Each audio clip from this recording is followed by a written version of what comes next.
పితా పుత్ర పవిత్రాత్మ నామమున ఆమెన్. ప్రార్థన. ఓ ప్రభువా, మేము అనుసరించాలి అంటే, మీకు మేము ఇంకా ప్రియమైన వారముగా మీతో కలిసి నిత్య జీవంలో జీవించాలి అంటే, ఈ లోకంలో మాకు శ్రమలు ఉండి తీరవలసినదే.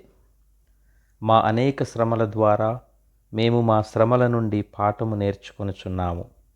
అంతేకాకుండా మీ యందు మరింత విశ్వాసులమై జీవిస్తాము, మీకు సాక్షులమై జీవిస్తాము. మాకు ఏర్పడిన శ్రమలు మమ్ములను మీకు గొప్ప విశ్వాసులనుగా మారుస్తూ ఉన్నాయి.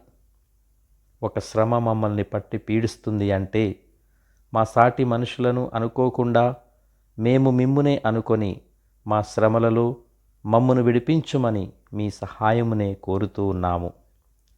మా శ్రమల శోధనలు మమ్ములను పట్టి పీడించి మాకు మనశ్శాంతి లేకుండా చేస్తున్నాయి అంటే, ఆ శ్రమ మా మంచికి అని మేము గ్రహించి మిమ్ము స్తుతించే ధన్యకరమైన మనస్తత్వమును మాకు ప్రసాదించండి. మా ఈ మనవులను యేసుక్రీస్తు ఉన్నత నామమున అడిగి వేడుకుంటున్నాము. ప్రభువు మీతో ఉండునుగాక, మీ ఆత్మతో ఉండునుగాక. సర్వశక్తిగల సర్వేశ్వరుడు పితా పుత్ర పవిత్రాత్మ మిమ్ము ఆశీర్వదించునుగాక. ఆమెన్.